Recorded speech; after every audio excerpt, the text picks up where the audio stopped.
Hello hi అండి, welcome to Rishi design. ఈరోజైతే blouse cutting చూడండి. నేను అటొక చేయి ఇటొక చేయి తీస్తున్నా. ఇలా అటొక చేయి ఇటొక చేయి అన్ని బ్లౌజులకైతే వీలు కాదండి. మనం ఫస్ట్ సేమ్ బార్డర్ రావాలి. మనకు బ్లౌజ్కి ఎటు చూసినా సేమ్ బార్డర్ వచ్చి వాటికి మాత్రం అటొక చేయి ఇటొక చేయి వీలవుతుంది. సేమ్ బార్డర్ రావాలి. ఫ్లవర్స్ కూడా మొత్తం ఎటు చూసినా సేమే ఉండాలి. ఫ్లవర్స్, మ్యాంగోస్, చిన్న చిన్న చెట్లు ఫ్లవర్స్ వన్ సైడ్ ఉండే ఫ్లవర్స్ కూడా ఉంటాయి బ్లౌజ్ పీసులకు. అలా వన్ సైడ్ ఉండే ఫ్లవర్స్ అయితే మళ్ళీ ఈ కటింగ్ యూజ్ కాదు. సేమ్ ఫ్లవర్స్ ఉండాలి, సేమ్ బార్డర్స్ ఉంటే అటొక హ్యాండ్ ఇటొక హ్యాండ్ తీసుకుంటే మనకి హ్యాండ్స్కి ఎలాంటి జాయింట్స్ రావు.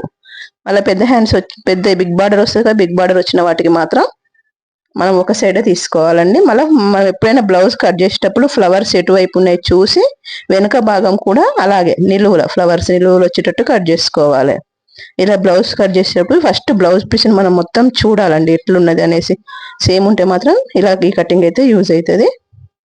లేకుంటే ఒక ఫ్లవర్స్ ఒకవైపే ఉంటే వెనుక భాగం వేసేటప్పుడు కూడా ఒకవైపే వేయాలి.